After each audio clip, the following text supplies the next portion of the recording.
Okay, my introduction. I'm Heather O'Malley. Why am I the one teaching this class? Well, I started training in martial arts when I was 7 years old because what else was I going to do? Kung Fu Action Theater, highly recommend. Uh, so I have been involved in martial arts for the majority of my life. I'm currently 52, so the math is very depressing for some people. I have trained, I have 4 black belts. I have instructor certification in Tai Chi. I have fought in the SCA. I have trained in numerous weapons. I was in the US Army, so I was trained in numerous other weapons, explosives, and other things. I have done fight choreography for stage, and I have been writing about combat for a very, very long time. So let's get into things. You were all hopefully sent the email about the combat writing, which has the overall breakdown of things. So first, let's look at the why of combat. A lot of times people aren't sure why, they're like, we need combat in a story because it drives something forward, but combat in real life happens for very distinct reasons. And so you need to think about that. Like the motivation of someone who is mugging you versus someone who is a guard trying to stop you from escaping are very, very different. And so if a person is just trying to take your money, they're more likely to actually, if you respond with force, unless they have like a gun or something, they're likely to actually think it's not worth the effort. A guard, on the other hand, because of various psychological factors, feels themselves in a position of power, and so they are going to try to stop you. Very different motivations. That changes how they approach the fight. Then, this brings into things such as the psychology of combat, which there is a great deal written on by the various militaries of the world. One interesting anthropological and archaeological study that leads into this is when looked at discarded weapons of the battlefield from the Revolutionary War and the Civil War, the military found that there were sometimes up to 6 or 7 rounds of ammunition. So they had to tear open the paper, dump the black powder and the ball into it, cap it down. There were about 6 or 7 of those, which meant people kept reloading but not firing. Because generally, human beings are not really good with combat. It's terrifying. When you think about the adrenaline response, it is known as fight or flight for a very good reason. Generally, unless you feel like you have a position of power, a position of strength, the response to a heightened adrenaline state is to run like hell. This is also usually the best response in many combat situations, as unless you are trained, it's a bad plan. So one of the things that helped is by looking at why people had issues firing, they noticed that most human beings have trouble shooting other human beings. So that's when you got a change in target silhouettes. Instead of being looking like people, they would have like a head outline and then shoulders and just be this very rough caricature of a person. It doesn't even, it's a silhouette, that's it. All of a sudden, the rates of people firing went up. So there was an improvement in World War I in combat, in II even more so. By Vietnam and current training modalities, the soldiers are prepared for the psychological reality of combat, what it takes to mentally be in the fight. A lot of characters you write about don't have that background. So that's where you often get things where people like, well, after you first kill someone, you're going to vomit. That's not because you're killing someone. What the cause of that is usually a first major life or death fight, because they feel different than a couple of people on a schoolyard beating the bejesus out of each other. That's a dominance display. It's about looking good. It's about hitting places that don't really destroy a person, but just drop them to the ground.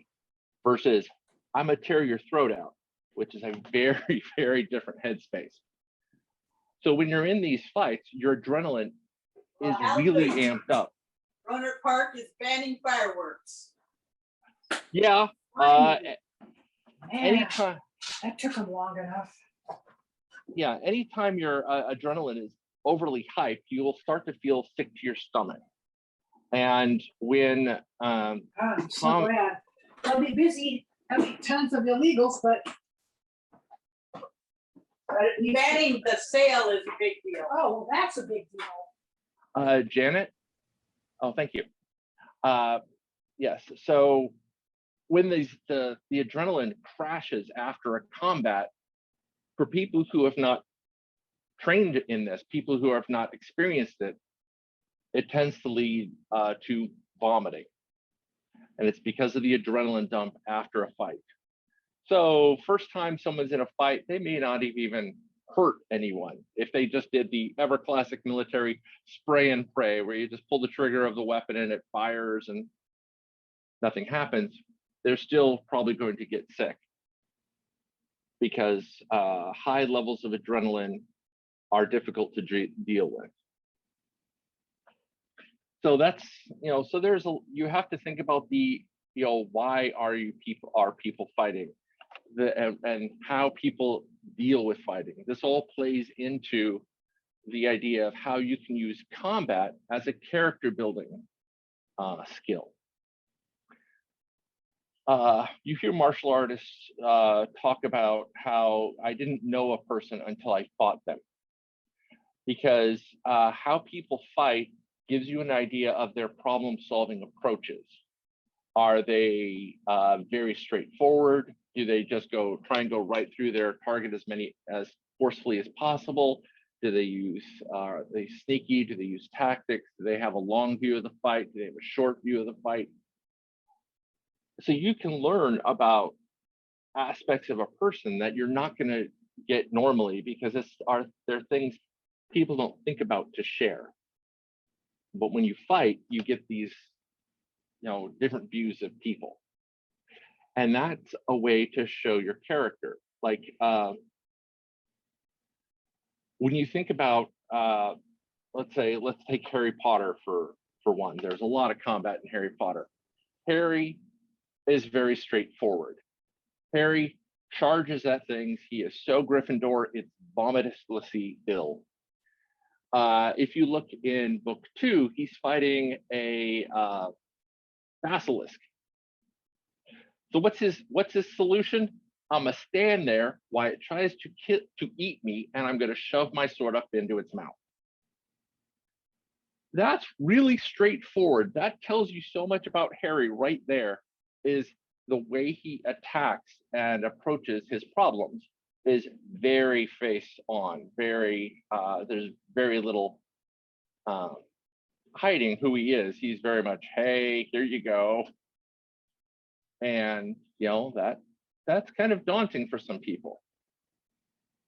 And then you look at, say, Hermione, unless you're Malfoy, she tends to be a little more subtle. Like Malfoy, she'll just walk up and straight punch in the face because she's just done with him. But in her combat, she uses a wider array of spells than Harry. And that's ways they approach combat, and also it tells you something about them. So these are things as a writer you need to think about. How does this show my character's problem solving? How does this show how they fight? How does it makes sense with the character. So, I mean, even when you see a lot of in detective stories, a lot of these detectives try to avoid combat because most people who are trained in it really try to avoid it because combat is lethal and you could die even if you think you have all the cards, because there's a martial arts maxim of in any fight that involves death, there are no rules, and all fights involve death. So, you have to think about some of these aspects when you're creating your character. How do they approach things? So that takes us to the next aspect when you're writing combat, which is the combat. A lot of people think combat is just this large array, all things play out the same way.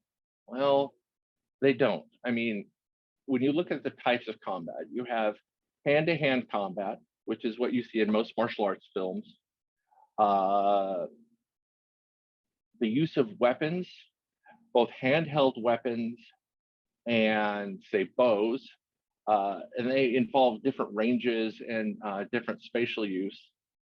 Gunplay, which extends your range more, and then you get into questions of what kind of weapon is it, what are its characteristics. Magic, superpowers would also fall into this. Anything that is a degree of a force magnifier. It makes a person's power greater. And then you get into the much higher level of armies and navies. Like how are you going to do large scale battles? They all have they have similar but different approaches. One of the things I've noticed with a lot of writers is they try to make their character an absolute combat god. They will go through everything and just roar, face off all these, dangers. That's not the reality of combat. When you look at things such as award lists for Medal of Honor winners, they're like, so-and-so got shot 7 times while, trying to rescue these people. And this is, getting shot is very uncomfortable. It burns, it tears through things, and unless you're very lucky and it goes through muscle, it can drop you because bullets will very easily shatter bones or perforate your abdomen, causing sepsis and stuff. Do people change their natural way to fight if they meet smaller or greater resistance? Actually, they do. It's part of the psychology of combat. If you think you are more powerful, if you think you have more force, you tend to get overconfident and cocky. A great example of that is the US Army in Vietnam. They went in stupid, fat, and lazy, thinking we are the most powerful army in the world. What are these people going to do to us? And, yes, they would win any straight up battle against the North Vietnamese army or even the Viet Cong, except the Vietnamese realized quickly that that's not a good plan. You don't face a group like this head on. You attack from the sides, you attack from behind, you use your brains. Well, if you still think you're the best army in the world, you're going to make mistakes because you think you're the best army in the world. In fact, if you think about the fact that Vietnam was in the 60s and the US military has made the same stupid mistake as recently as Afghanistan, where, it's the same thing. If, well, these are just tribesmen, we got this. Well, no, you have to fight the enemy you fight. So the person who is in a stance of less power will apply more creative thinking solutions to combat than someone who thinks they're in a greater position of power. That's often why you have the stories of these plucky groups that are able to outthink the military. You know, you got Luke Skywalker, Han Solo, and Chewbacca sneak onto the Death Star. Combat wise, they're just kind of there, not like they really know what the hell they're doing. And yet, because what they're trying to do is be sneaky to go around to try to do something that the Empire, who is stupid, fat, and lazy, in this case, doesn't expect. And even Vader, who is, you know, an absolute combat god, he is utterly distracted by Obi-Wan Kenobi and doesn't even think about the fact of, are they trying something else? So you have these basically three ill-prepared idiots manage to break a, you know, princess, a high-value target, out of a prison because they keep thinking sideways. They keep thinking around things. They also know that charging into combat is not the best plan. And when you think about the psychology of it, at one point they surprise a group of stormtroopers. Han shoots a couple of times, yells, and chases after him. The natural human response was actually to turn and run. This was actually fairly realistic. And then when they got to a point and could regroup, they turned on Han and he was the one set running. This is all absolutely in character. This is all absolutely in the psychology of combat. So if you're looking at, say, hand-to-hand fighting, this is all very specific. You have from no training, which is you do these big, wide punches. Very few times do people block well, despite the fact that blocking is something human beings naturally do. You can teach people to block punches in a few minutes. You can teach people to fight effectively in a few weeks or years. Yes. With combat, when you also get things like the difference between sport arts and combat arts. Like Taekwondo is predominantly a sport right now. There is a version of it from Korea, which was originally a combat art used to fight people on horsebacks. Korea has a lot of hills, so it's used to extend your reach upward or downward to be able to most effectively hit on uneven surfaces. And but then you have other arts, more modern, like Hapkido, which is a striking art and a grappling art from Korea, where they've had a couple of tournaments early on. Their first tournament, they had like 2 deaths and numerous people injured and crippled because it is a pure combat art. And about a decade later, they thought, no, surely we've gotten better. And they had. There was about 5 deaths and more people crippled or injured because by being a combat art, they didn't have a soft version which you could use in sport. So that's another thing to think about. Is your character, are they trained in a sport? Are they trained in actual combat? My training is very much combat based. So when I went for a job interview with to be a martial arts instructor, this guy was like, okay, well, let's spar. And I'm like, sparring's the worst. Well, it was. I got my ass kicked in sparring because sparring is about who hits the fastest. And the fastest hit very rarely has power behind it. Because to go faster, you have to sacrifice power. And if you're trying to hit with the largest amount of power, like a big haymaker, these big powerful punches, they are slow as hell. So people in combat try to balance this out. So I was getting whooped up on, and so when I asked if we could do it for real, where it wasn't, you hit me first, congratulations. It was different because I was able to close, grapple, put them on the ground, and they weren't expecting it because they were sport trained and not combat trained. So that's something to remember. So if you have like a lot of guards and you're like, oh yeah, they all take Taekwondo classes.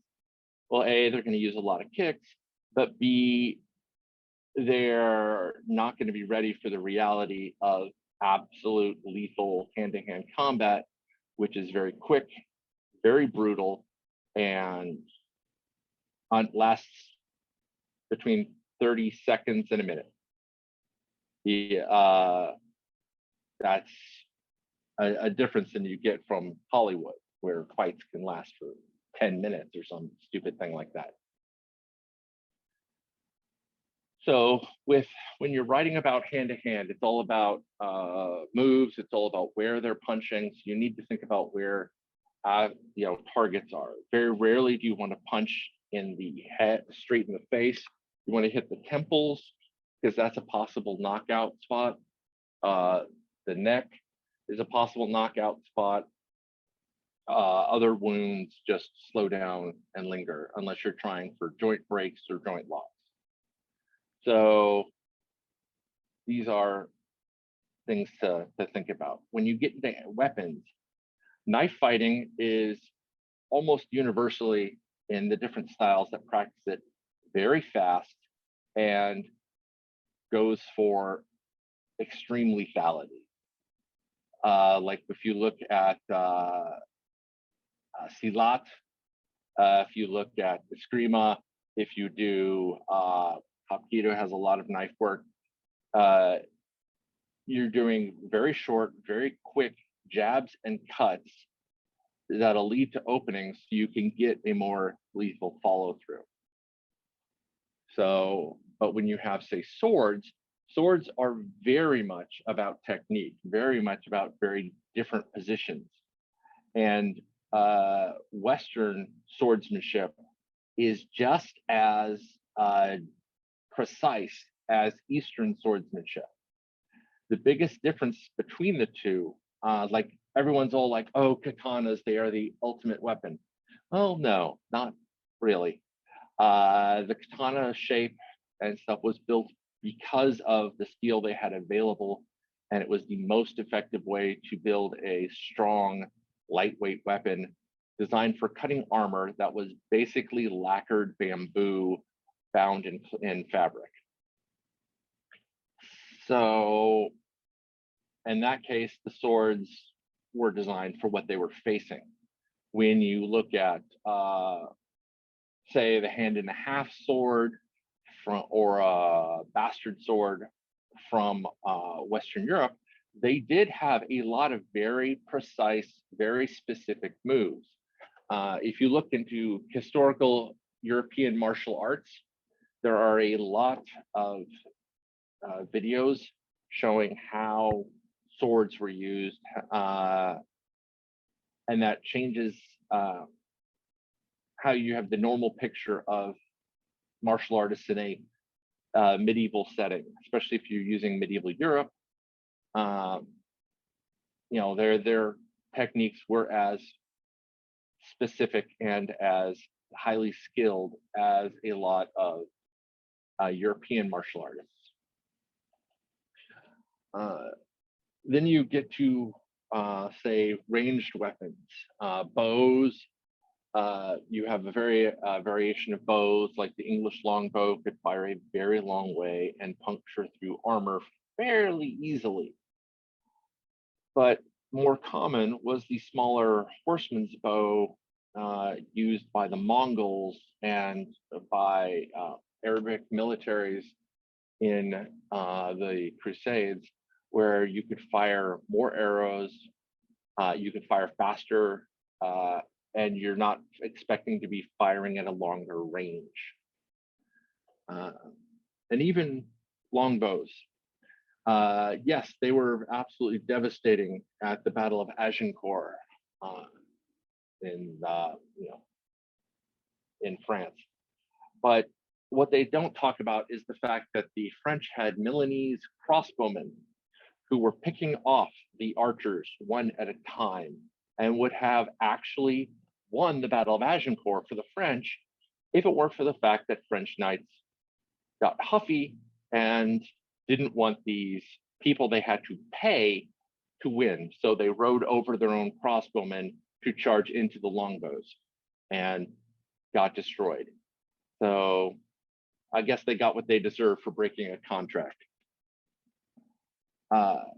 So with range weapons, you have to think about how it's used.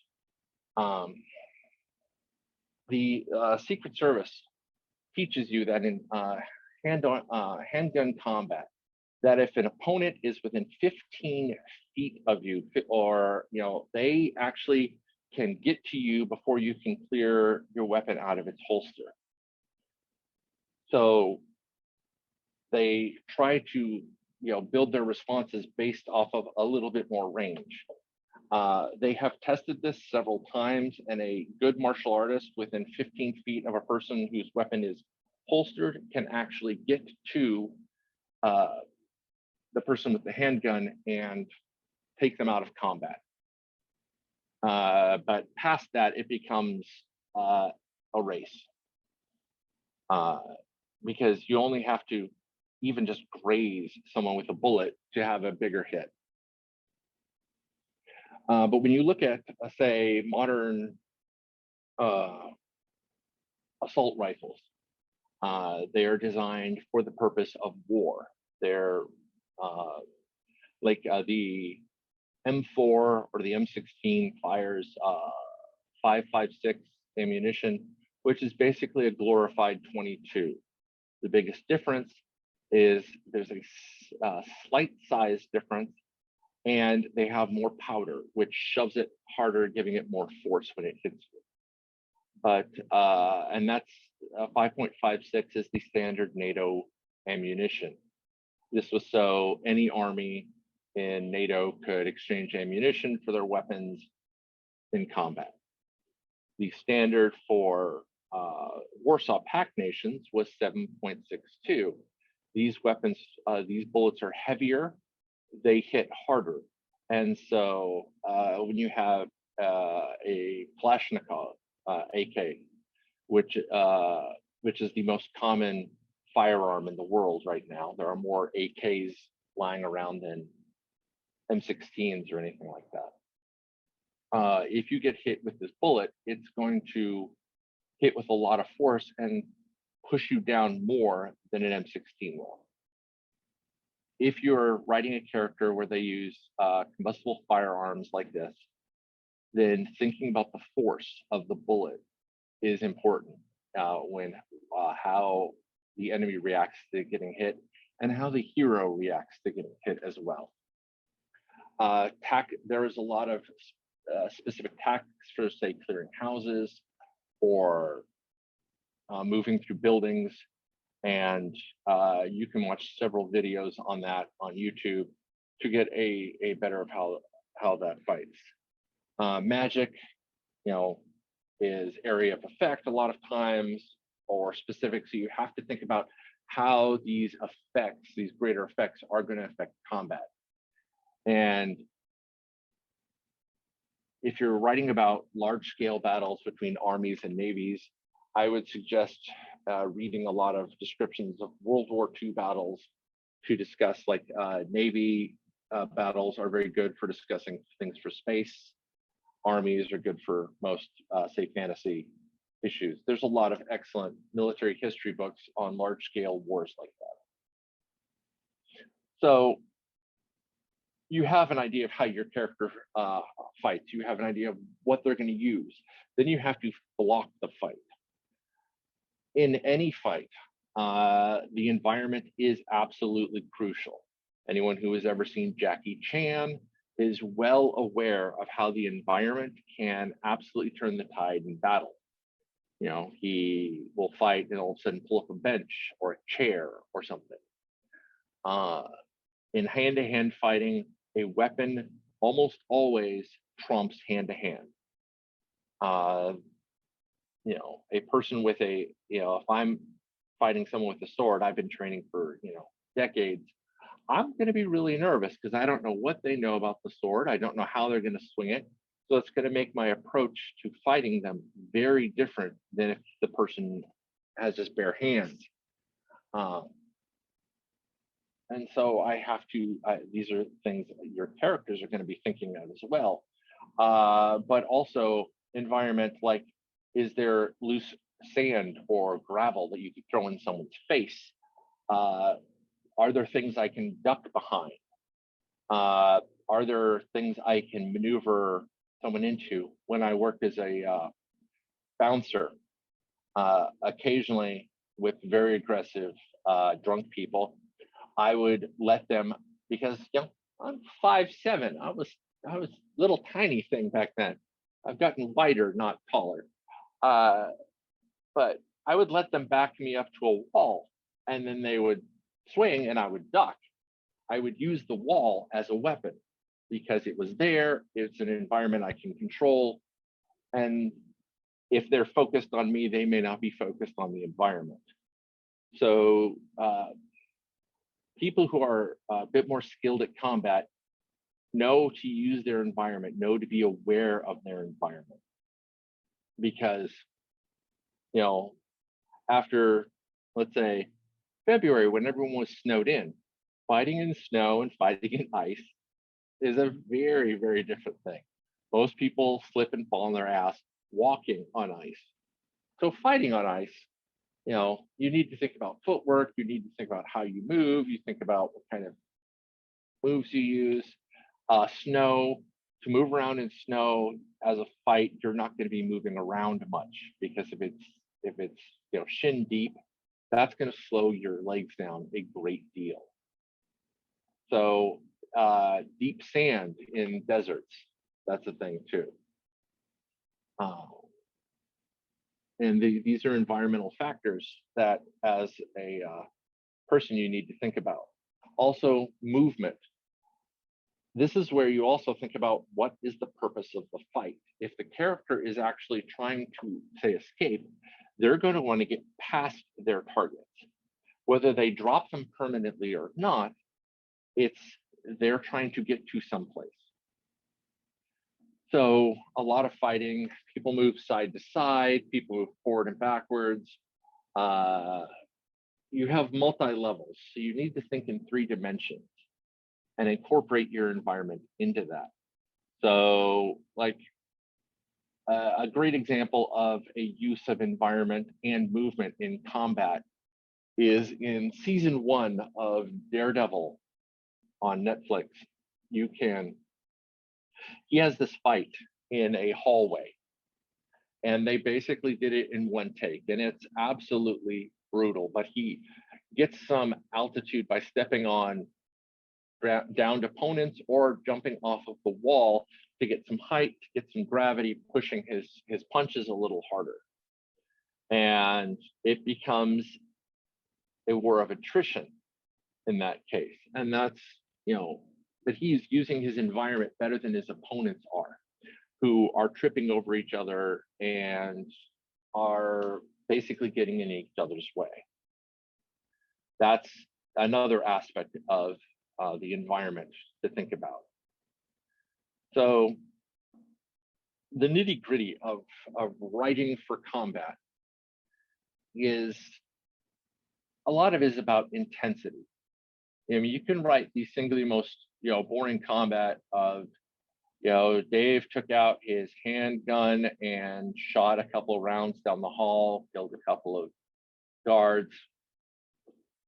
But that's not as, doesn't catch you as much as Dave drew his M1911 45 caliber pistol, leaned around the corner, spotted his targets, rolled into the hallway, coming up in a shooter's grip, and fired off 3 rounds. This is, how do you pace the combat? How do you connect with the reader through these words? So you have to have variations in sentence length. You want, as writers know, shorter sentences move faster.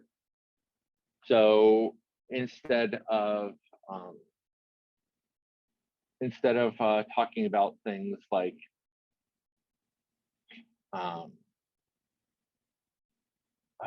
Valerie's question threw me off. How do you name firearms in the future? Well, easy thing to think about. Most military firearms, the M stands for military.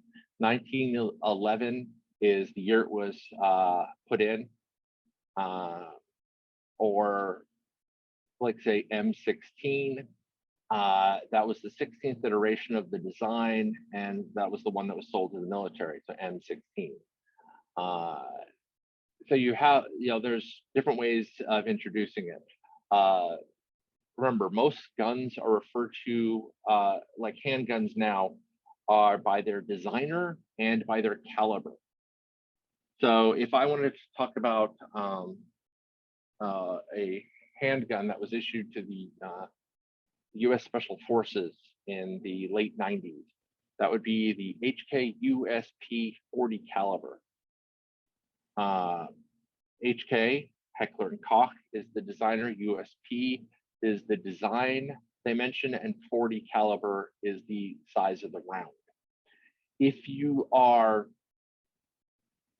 naming something for a futuristic military, you have to think of these same things. Is it's company, caliber, possibly design name. So you can have, it's, the Fan Ripple 43, 0.43. And like in works by Steve Perry, not the singer, he did .177 caliber rounds, flechette rounds, and he followed a lot of the naming conventions. But yeah, it is really exhausting to use generic stunner, phaser, pulse rifle. Well, it may be a pulse rifle, but who's the designer? What's some of the specifications?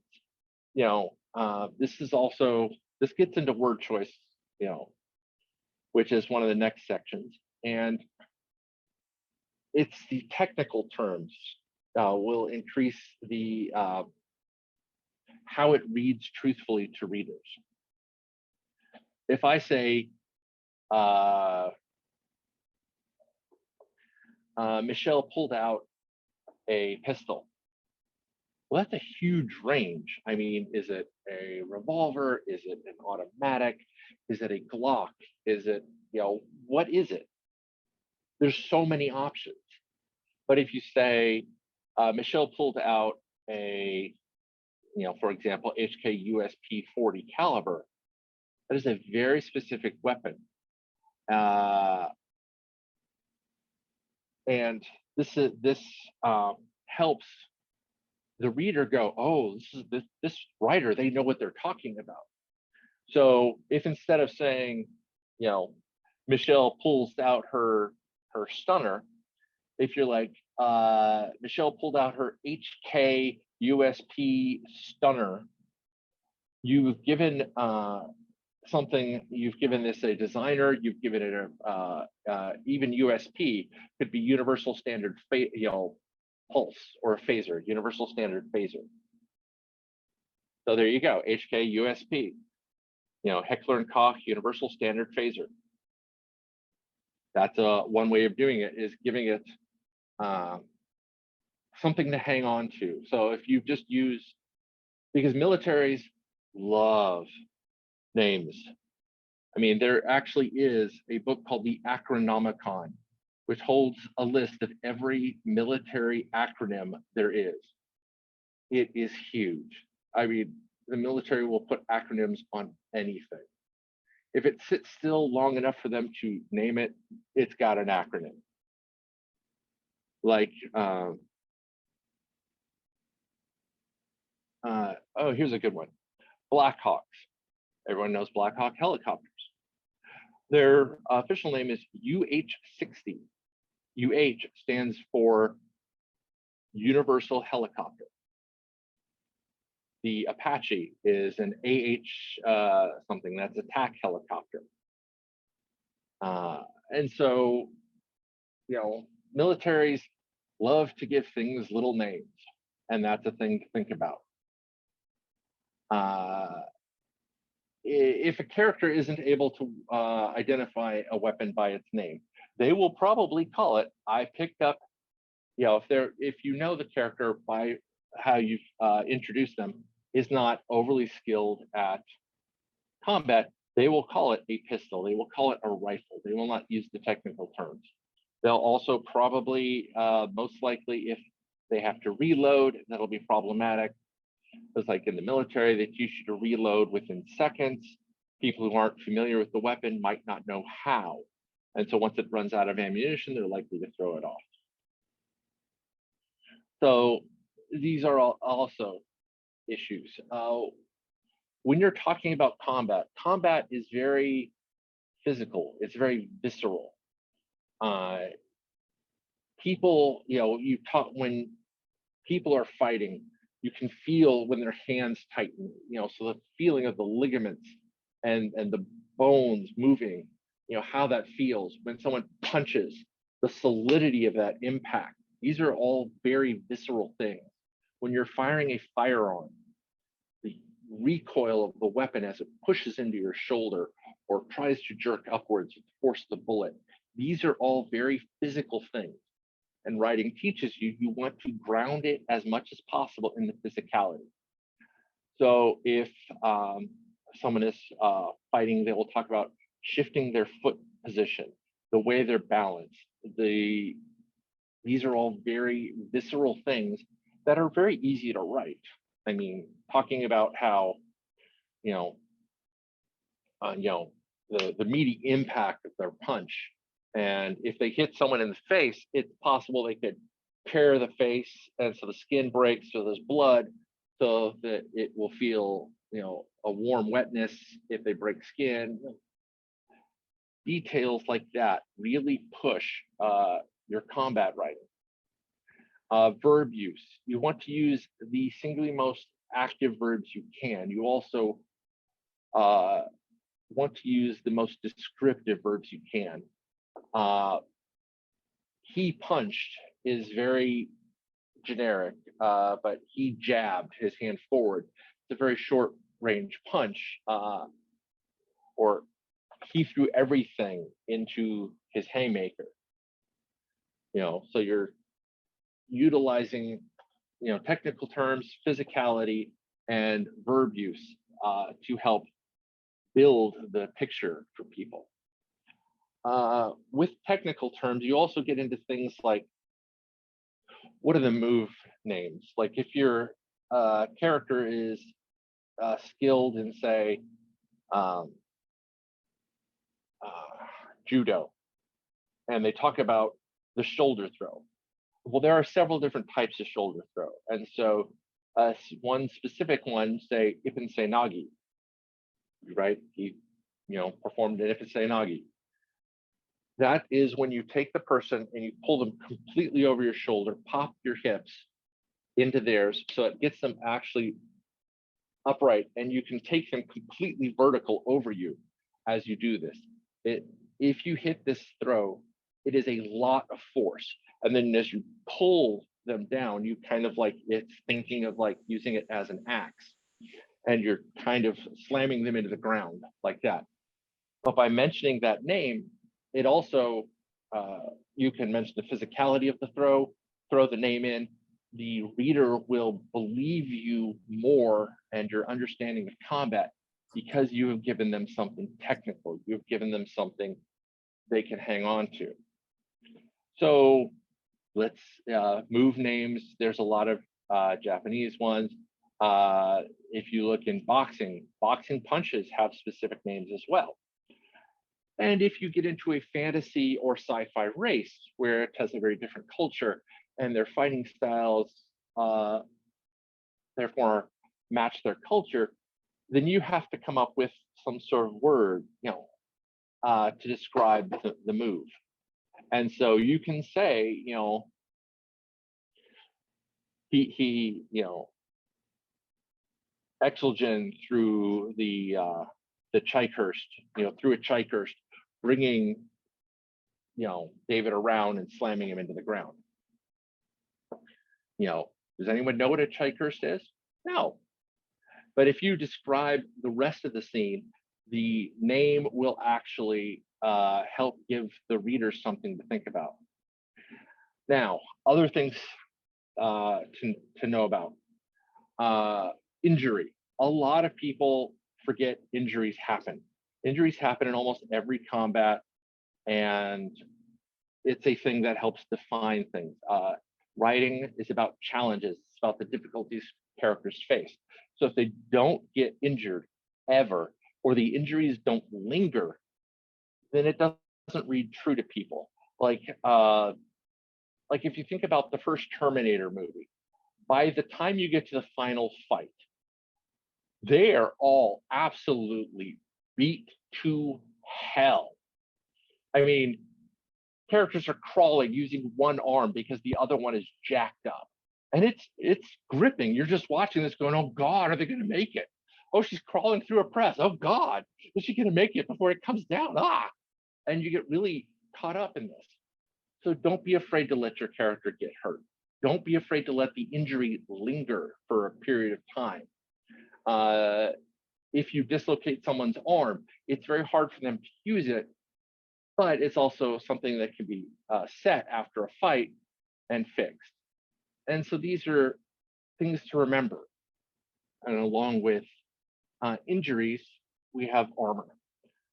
Armor, we can go into a lot of detail of this. Most tactical vests right now have a ballistics plate that sits in the front torso area right here, where if you hit with a round, you're most likely to kill someone. They are heavy, but they're not necessarily difficult to move around in. People think about plate armor as all these guys clank around, they can't really move. Well-fitted plate armor, people could do rolls in. People could jump onto horses. People could move very easily because in fights, movement usually saves your life.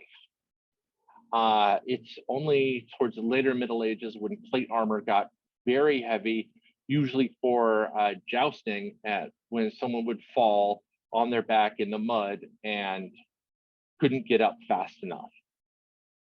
So these are things to remember. Injuries happen. Armor also happens to try to protect you. So there are, as I say in my sheet, Steve Perry, the author, is a very good person to look at for combat. He's where I did my, got a lot of my work down. He has written a lot of excellent books involving combat, and some of the best episodes of Batman the Animated Series, usually about Batman's martial arts training, were written by Steve Perry. His friend Michael Reeves, who was a primary writer for Batman the Animated Series, would bring him in for that. If you want to learn about how absolutely vulgar urban combat is, I recommend the book Black Hawk Down by Michael Durant. Michael Durant is actually talked about in there. He's one of the people who came down. The book is actually written by a journalist, but Black Hawk Down is excellent. There's YouTube videos which talk about stuntmen react, and there's also videos on fight choreography and various movies. In the packet that I think got emailed to everyone, there are excerpts from some of my works that are both fan fiction and yet to be published. They cover a wide range of combat styles and approaches, and should give you an idea of what I'm talking about here, so you can see it in a much more graphic thing. There's about 15 pages, so you should have a lot of examples of use various types of combat, utilizing magic, regular weapons, using the technical terms and stuff. Okay, I know there's a lot to go into this. I could basically teach a class about combat writing for maybe a semester. So I'm aware that this is a huge ass topic. I had a question, if you have a moment. Yes, I'm trying to wrap up, so we will get it done before 2. Let's get some questions. Yes. Well, it was about the sparring thing, because you said sparring was more of a sport fighting. So if somebody were combat training, what would that be called, and what would it look like? Like, what would that training session look like? A lot of times you, like I would describe it when I was telling my students, okay, we're doing half speed, half power. And you would use half your speed and half your power in your moves, because if you threw a move at full speed, you're going to break someone's arm or dislocate an elbow. So descriptors like that, or another one I've used is full speed, half power, or full speed, no power. And so it, you're trying to describe, work through things. You'll move through technical move specifications, like, okay, we're going to do these various 1-steps or 2-step maneuvers. So try not to break your opponent. So you may not use sparring, but sparring is also used in combat classes to describe basically free fighting without trying to hurt or kill your opponent.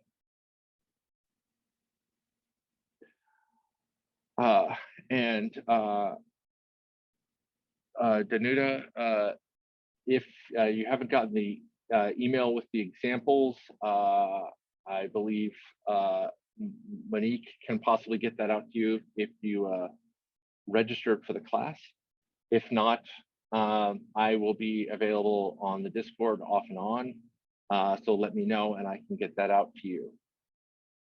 Also, if anyone is working on something and needs some technical assistance, find me on Facebook, so go ahead and email me and I will be able to, give you some assistance, possibly read through and give you suggestions. Because I like it when people write really good combat. And I have a very wide range of stories out there, and almost all of them have combat to one degree or another, because I like writing it, because it tells you a lot about your character. Okay, any other questions? We can close up the next few minutes. Okay, well, hopefully the thing being sent to everyone about combat writing, it includes my email. Yes, it's just a template saying here's the sections that we covered and a large collection of work.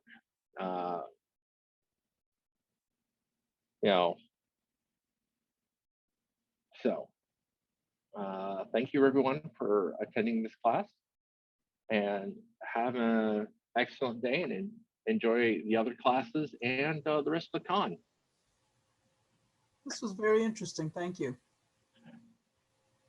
You're quite welcome. I'm glad I could shine some light on this. It was very, very good. Thank you. And I greatly appreciate that you were fantastic, even though you have all these black boxes. Hey, I was nervous before, but I always get stage fright. So, I mean, that's just kind of par for the course for me. And talking to black boxes, sometimes even standing in front of an audience, they're basically black boxes. You did great. Thank you so much. This was fascinating. You're welcome. So, like I said, if you have that packet, you can talk to Monique and get it, or grab me on Discord and I can send it out to you. Thank you, everyone.